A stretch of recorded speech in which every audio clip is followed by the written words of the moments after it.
வக்ரதுண்ட மகாகாய சூரியகோடி சமப்பிரப அவிக்னம் குருமே தேவ சர்வகாரியேஷு சர்வதா. தென்னாட்டுடைய சிவனே போற்றி, என் நாட்டவர்க்கும் இறைவா போற்றி. அன்பர்களே நண்பர்களே, இந்த புத்தம் புதிய காணொலியில் உங்கள் அத்துணை பேரையும் வரவேற்பதில் மிக்க மகிழ்ச்சி கொள்கிறேன். புத்தாண்டு, ஆங்கில புத்தாண்டு சிறப்பு பலன்கள் 2026 அந்த வரிசையில் இன்னைக்கு நம்ம பேச போகிறது ரிஷபராசி.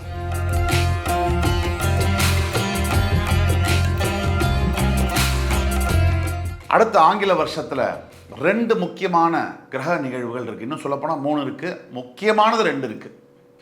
ஒன்று சனிப்பயிற்சி, ஒன்று குரு பயிற்சி. இதில் சனிப்பயிற்சியானது சரியாக மார்ச் 6, 2026 கும்பராசியிலிருந்து வாக்கிய பஞ்சாங்கப்படி பெயரக்கூடிய சனி மீனராசிக்கு வந்து அடைவார். அதே மாதிரி ஜூன் 2ஆம் தேதி மிதுன ராசியில் இருக்கக்கூடிய குரு பகவான் கடகராசிக்கு வந்து சேருவார். இந்த பயிற்சியுடைய பலன்கள், முக்கியமாக பார்க்கக்கூடிய இந்த கிரக நிகழ்வுகள் எல்லா ராசிக்கும் எப்படி இருக்கும், அதில் இன்னைக்கு ரிஷபராசி. ரிஷபம் அப்படின்னு சொன்னாலே பொறுப்பு அப்படிங்கிறது வந்துடும். அதை தவிர்த்துட்டு ரிஷபத்தை பார்க்கவே முடியாது. ரிஷபம் அப்படின்னு சொன்னாலே கருணை அப்படிங்கிறது வந்துடும். ரிஷபம் அப்படின்னு சொன்னாலே ஏமாந்து போவேனா அப்படின்றது வந்துடும். ரிஷபம் அப்படின்னு சொன்னாலே இரக்கம் அப்படிங்கிறது வந்துடும். ரிஷபம் அப்படின்னு சொன்னாலே அழகு அப்படிங்கிறது வந்துடும். ரிஷபம் அப்படின்னு சொன்னாலே கவர்ச்சி அப்படிங்கிறது வந்துடும். ரிஷபம் அப்படின்னு சொன்னாலே காதல் அப்படிங்கிறது வரும். இப்படி ரிஷபத்தை பற்றி பேசிகிட்டே போகலாம். காலபுருஷனுடைய 2ஆம் வீடு சந்திர பகவான் உச்சம் பெற்று சுக்கிர பகவான் ஆட்சி பெற்று கிருத்திகை, ரோகிணி, மிருகசீரிடம் 3 நட்சத்திரங்களை கொண்ட இந்த வீடு அதிசயமான ஒரு ராசி. ரிஷபத்தில் பிறக்கக்கூடிய அத்தனை பேருக்குமே சரி, கலை நயமும் கலை பற்றிய ஆர்வமும் இருக்கும். 64 கலையில் பாட்டு, டான்ஸு, ஓவியம் வரைகிறது, ஏதாவது ஒரு கலையில் இன்ட்ரெஸ்ட் இல்லாமல் இருக்கவே முடியாது. அப்படிப்பட்ட ரிஷபராசிக்கு இப்போ வரைக்கும் 10ஆம் இடத்துல இருந்து வந்த சனி பகவான் வாக்கிய பஞ்சாங்கப்படி 11ஆம் இடத்திற்கு மீனராசிக்கு வரவிருக்கிறார். ரிஷபத்திற்கு சனி பாக்யாதிபதி, 9, 10க்கு அதிபர். ரிஷபராசியை பொறுத்த வரைக்கும் மிகப்பெரிய வெற்றிகளை, சாதனைகளை படைக்கக்கூடிய ஒரு ராசி.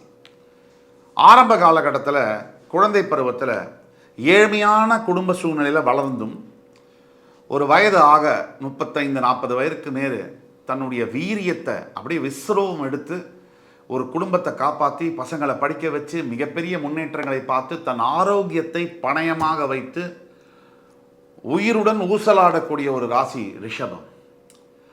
ஆரம்ப காலகட்டத்தில் இவங்கெல்லாம் இதை செய்வாங்களா, ஆரம்ப காலகட்டத்தில் இவங்கெல்லாம் இதை செய்வாங்களா அப்படின்னு விளையாட்டுத்தனமாக இருக்கக்கூடிய ரிஷபராசி கொஞ்ச காலத்துக்கு பிறகு, வயசானதுக்கு பிறகு இவங்களா இப்படியா அப்படின்னு ஆச்சரியப்பட வைக்கக்கூடிய ராசியில் இந்த சனி 10ஆம் இடத்துலேருந்து 11ஆம் இடம் வந்தால் என்ன முதல் கிரக மாற்றம் அடுத்த ஆண்டு நடக்க போகுது. மார்ச் 6ஆம் தேதி சனி என்ன செய்வார் அப்படிங்கிறதுக்கு முன்னாடி சனி யாருன்னு நம்ம தெரிஞ்சுக்கணும். சனி சனி கொடுப்பார், எவர் தடுப்பார், இதெல்லாம் லட்சம் பேர் சொல்லிட்டாங்க. சனி எல்லாரும் பார்க்கக்கூடிய பார்வையே வாயில சனி, சனியனே, நீ சனி இப்படின்னு அவசொல் தப்பா திட்டுவதற்காகவும், தப்பா ஒருத்தரை குறை கூறுவதற்காகவும், ஒருத்தரை காயப்படுத்துவதற்காகவும் அந்த வார்த்தை உபயோகிக்கப்படுகிறது. ஆனால் சனி பகவான் நிஜத்தில் அப்படியான்னு கேட்டிங்கன்னா சத்தியமாக கிடையாது. அதாவது ஒரு மனிதனுக்கு வாழ்க்கையில், பிறவியில் தேவையான அத்தனை ஞானத்தையும், அத்தனை அனுபவத்தையும், அத்தனை அறிவையும், பக்குவத்தையும் கொடுத்துட்டு தான் கெட்ட பேர் வாங்கிக்கிற ஒரு கிரகம் தான் சனீஸ்வரன். நிறைய நல்லது செஞ்சால் புத்தி வேலை செய்யாதுன்னு சொல்லுவாங்க.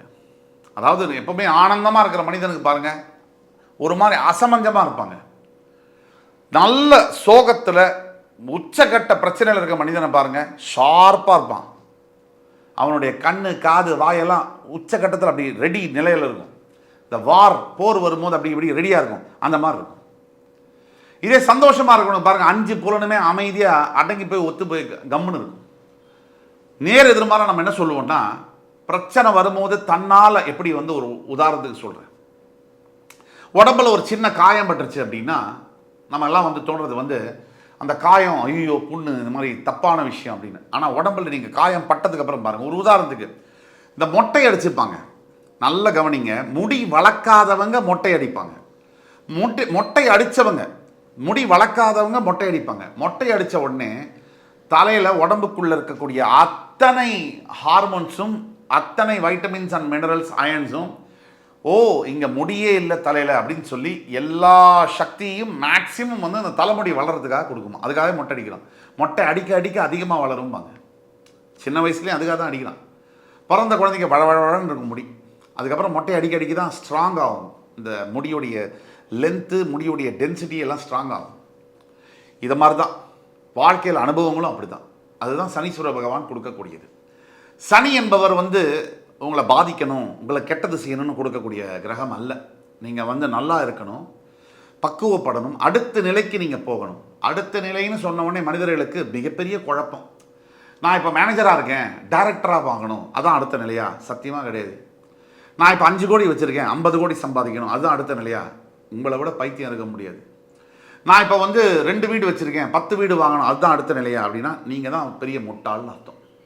அடுத்த நிலை என்பது உங்களுடைய புரிதல், இந்த வாழ்க்கையை பற்றி, இந்த உலகத்தை பற்றி அனுபவம், பக்குவம், உங்களுடைய வாழ்க்கை முறை, நீங்கள் வாழ்க்கையை அணுகிற பக்குவம், அதில் மாற்றங்கள் வருது இல்லையா? எண்ணங்கள், செயல்களில், சொற்களில், அதுதான் அடுத்த நிலை.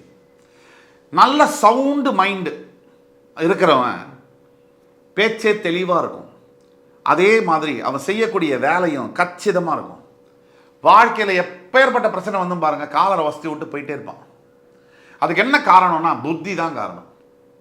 இதுவே சவுண்டு மைண்ட் இல்லாத ரொம்ப பிஞ்சியாக இருக்கிறவன் 5000 கோடி வச்சுருந்து 500 கோடி வச்சுருந்தாலும், பங்களா சுற்றி இருந்தாலும் ஒரு பயத்தோடையே பதுங்கி பதுங்கி ஒரு மாதிரி பூஜையாகவே வாழுவான். அதுக்கு என்ன காரணம்னா அந்த பயம். புத்தி வந்து ஸ்ட்ராங்காக இல்லை. இவ்வளவுதான் டிஃபரன்ஸு சக்ஸஸுக்கும் ஃபெயிலியருக்கும். ஆக உங்களை சுற்றி என்ன இருக்குது, நீங்கள் எந்த பிளேசர் போட்டிருக்கீங்க, நீங்கள் எந்த காரில் போகிறீங்க, இதெல்லாம் மண்ணு தான். நீங்கள் மைண்டு எப்படி வச்சுருக்கீங்க, உங்கள் மைண்டு எவ்வளோ தெளிவாக இருக்குது, இதுதான் முக்கியம். அந்த மைண்டுன்னு சொல்லக்கூடியது எது? எந்த கிரகம்? சந்திரன். மைண்டு தான் சந்திரன். அந்த சந்திரன் உச்சம் பெறக்கூடிய உங்கள் ராசிக்கு 3, 6, 11, 12 சனி இருந்தாலே யோகம். இப்போ 11 வந்து உட்கார்றாரா சனி பயிற்சியில்? அப்போ பிக்சர் பர்ஃபெக்டாக வந்து உட்கார்றாரு. லாபஸ்தானத்தில் வந்து பாக்யாதிபதி வந்து உட்கார்றாரு. லாபஸ்தானம்னா வருமானம் வரக்கூடிய இடம். அந்த இடத்துல பாக்யாதிபதி வந்து உட்கார்றாரு. பாக்கியம்னா வருமானம் அதிகமாக வரும். அப்போ பொருளாதாரம் இந்த ரிஷபராசி நேயர்களுக்கு மிகப்பெரிய அளவில் மாற்றங்கள் நடக்கும். நாம் சொல்லக்கூடியதெல்லாம் பொது பலன்கள். இதுவே உங்களுக்கு மேட்ச் ஆச்சுன்னா உங்களுடைய பிறப்பு ஜாதகத்தை எடுத்து கீழே கொடுக்குற வாட்ஸ்அப் நம்பரில் எங்களை காண்டாக்ட் பண்ணிங்கன்னா ஆன்லைன் அப்பாயின்மெண்ட் கொடுப்போம். எங்கிருந்து வேணால் இந்த வேர்ல்டில் எந்த பகுதியில் நீங்கள் இருந்தாலும் உங்களுக்கு ஆன்லைன் அப்பாயின்மெண்ட் மூலிமா உங்களுக்கு அப்பாயின்மெண்ட் பண்ணி உங்களுடைய பிறப்பு ஜாதகத்தை பார்த்து மிக துல்லியமான பலன்களை எங்களால் சொல்ல முடியும்.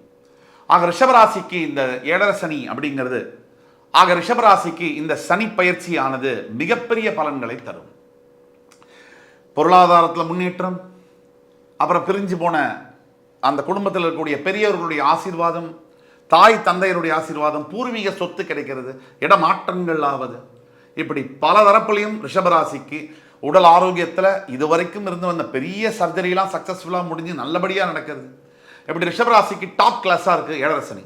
பொதுவாக இந்த ஆண்டோட ஃபர்ஸ்ட் ஹாஃபில் குரு பகவான் வந்து உங்கள் 2ஆம் இடத்துல இருக்கார். குருவை பொறுத்த வரைக்கும் இருக்கிற இடத்த காலி பண்ணுவார். அவர் பார்க்குற பார்வை அந்த இடத்த தான் நல்லது பண்ணுவார். அதனால் 2ஆம் இடம் இது தனம், வாக்கு, குடும்பம், இங்கெல்லாம் சிறு சிறு தொந்தரவுகளை கொடுக்க தான் செய்வார். இதான் உண்மை. இப்போ பணம் வரும், சுப செலவை செய்ய வைப்பார், பணத்தை காலி பண்ண வைப்பார், வாக்கை கொடுத்துட்டு மாட்டிக்கிறதுக்கு சில சங்கடங்களை ஏற்படுத்துவார். நல்ல வாக்கு தான். அது மாதிரி குடும்பத்தில் சிறு சிறு மிஸ் அண்டர்ஸ்டாண்டிங்ஸில் கொண்டு வருவார். ஆனால் ஜூன் 2ஆம் தேதிக்கு பிறகு இதே குரு பகவான் உங்களுக்கு இந்த 3த்துலையுமே தனம், வாக்கு, குடும்பம், இந்த 3த்துலையுமே உச்சக்கட்ட யோகத்தை கொடுப்பார். இப்போ ஃபர்ஸ்ட் ஆஃப் வந்து குரு பார்க்கக்கூடிய இடங்கள் 5, 7, 9ல் அவர் துலாம், தனுசு, கும்பம் இந்த இடங்களை பார்க்குறாரு. இந்த இடங்கள்லாம் உங்களுக்கு 6, 8, 10 இந்த இடங்களை பார்க்க ஃபர்ஸ்ட் ஆஃபில் வந்து எதிரிகளை காலி பண்ணி விபரீத ராஜயோகங்களை ஏற்படுத்தி வெளிநாட்டுக்கு சம்மந்தப்பட்ட விஷயங்களை பாசிட்டிவாக கொடுத்து எல்லாம் பண்ணக்கூடிய குரு, குழந்தைகள் நலத்தில் நிறைய நல்ல விஷயங்களை செய்யக்கூடிய குரு, செகண்ட் ஆஃப் த இயரில் அப்படியே இன்னொரு விஷயம் உங்களுக்கு செல்ஃபாக க்ரோத்து, செல்ஃப் க்ரோத்து, பெரிய அளவில் வந்து ப்ரமோஷன்ஸு, பெரிய அளவில் வீடு வாங்குறது, வாகனங்கள் வாங்கக்கூடிய யோகத்தெல்லாம் ஏற்படுத்துவார். இது வந்து செகண்ட் ஆஃபில். பொதுவாக ரிஷபராசிக்கு இந்த ஆண்டே வந்து ஃபர்ஸ்ட் ஆஃபும் சரி செகண்ட் ஆஃபும் சரி பண சேர்க்கை வந்து அதிகமாகும். பணம் வந்துட்டால் முதல்ல நம்ம எதில் கவனம் செலுத்தணும் தெரியுமா? அதுக்கு அதை அந்த பணத்தை எந்த பொட்டியில் வைக்கலாங்கிற அதில் இல்லை, மைண்டை எப்படி ஹேண்டில் பண்ணுறதுங்கிறதுல நம்ம யோசிக்கணும். யாருக்குமே திடீர்னு பணம் வந்துட்டால் புத்தி ஆஃப் ஆகிடும். தலகால் தெரியாமல் குதிப்போம். நம்ம வந்து சக்ஸஸை ஹேண்டில் பண்ணுறது ரொம்ப கஷ்டம், ஃபெயிலியரை ஹேண்டில் பண்ணுறது ஈஸி. அப்போ அந்த பணம் வரும்போது நீங்கள் என்ன பண்ணணும்னா முதல்ல நிதானத்துக்கு வரணும். ஹைப் ஆகக்கூடாது, குதிக்கக்கூடாது. சந்தோஷத்தை ஒரு நாள் சும்மா ஏதோ ஒரு இடத்துல போய் என்ஜாய் பண்ணுங்கள், அவ்வளோதான். அதோட தலைக்கு ஏற்றிக்காமல் இருக்கிறத ஹேண்டில் பண்ணி. ஏன்னா உங்களுக்கு அடுத்தடுத்து கிரக பயிற்சிகள்லாம் வருது. நீங்கள் இப்போ கவனமாக இருந்தலைன்னா மைண்டை விட்டுட்டிங்கன்னா பின்னாடி கவனம் வந்த பணத்தை காப்பாற்றுறது கஷ்டமாயிடும். அப்போ அதில் நீங்கள் கவனமாக இருக்கணும். அடுத்தது பிரிஞ்சு போன குடும்பங்கள்லாம் ஒன்றா செய்யக்கூடிய நேரங்களில் முதல் 6 மாதத்துலேயே நடந்துடும். அதே மாதிரி குழந்தைகளுடைய சக்ஸஸ்லாம் நீங்கள் நேரில் நீங்கள் நிறைய பார்க்கலாம். செகண்ட் ஹாஃப் ஆஃப் த இயரில் பார்த்தீங்கன்னா நிறைய கோல்டு வாங்கக்கூடிய ஆப்பர்ச்சுனிட்டி. என்ன சார் சொல்கிறீங்க சார்? ஒரு நிமிஷம், குபீருங்குது. தங்கம் விற்கிற விலைக்கு 12,000 ரூபாய்க்கு மேலே போயிட்டுருக்க ஒரு கிராமம். அது தவிர இவங்க 22%, 28% கேரட்டு, பீட்ரூட்டெல்லாம் வச்சு விற்பாங்க.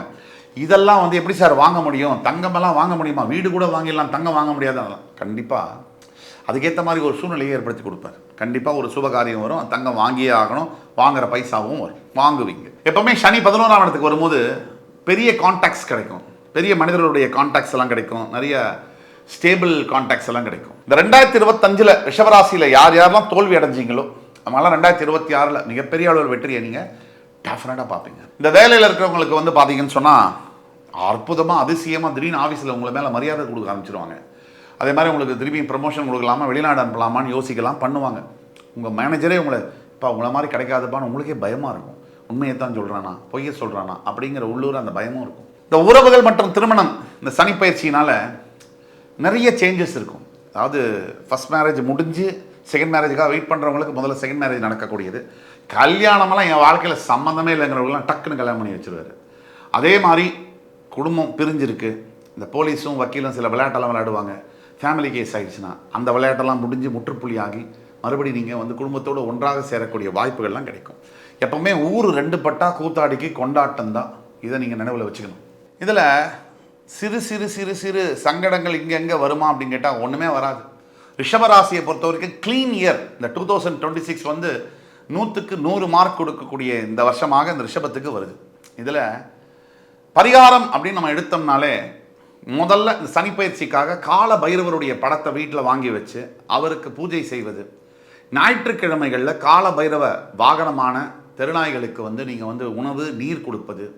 இந்த மாதிரியான பரிகாரங்கள் உங்களுக்கு மிகுந்த அளவில் பெரிய அளவில் உதவி செய்யும்.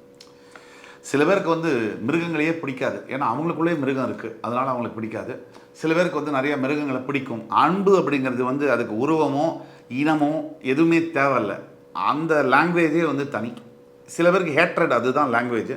அவங்கள சொல்லியும் மாற்ற முடியாது, ஒன்றும் பண்ண முடியாது. இதில் ரொம்ப சுருக்கமாக சொல்லணும்னா பொருளாதாரத்தில் மிகப்பெரிய அளவில் முன்னேற்றம், அது ஒரு பாயிண்ட்டு. உடல் நிலையில் கவனமாக இருக்க வேணும் அப்படிங்கிறது உண்மை, அது பாயிண்ட்டு. புதுசாக ஃப்ரெண்ட்ஸு, இந்த வாழ்க்கை வந்து இது நதி மாதிரி ஓடிட்டே இருக்கணும். ஒரு இடத்துல தேங்கிடுச்சுன்னா ஓடையாயிரும். அது கடலில் போய் சேர்ற வரைக்கும் நிற்காமல் போகணும். அது மாதிரி தான் நம்ம வாழ்க்கையில் கூட ஃபஸ்ட்டு 10 வயசு வரைக்கும் ஒரு ஃப்ரெண்ட்ஸ் இருப்பான் குரூப்பாக. இந்த 10லேருந்து 15 ஒரு குரூப் வரும், எங்கே போனானே தெரியாது. 16லேருந்து 25க்குள்ளே ஒரு குரூப் வரும், அவன் கொஞ்ச நாள் வருவான். அப்புறம் 35க்கு மேலே ஒரு குரூப் வரும், சார் அப்படின்னு பேச ஆரம்பிப்போம். 40க்கு அப்புறம் ஒரு குரூப் ஐயா அப்படின்போம். இப்படி ஒரு குரூப் வந்துகிட்டே இருக்கும் கடைசி சாகிற வரைக்கும்.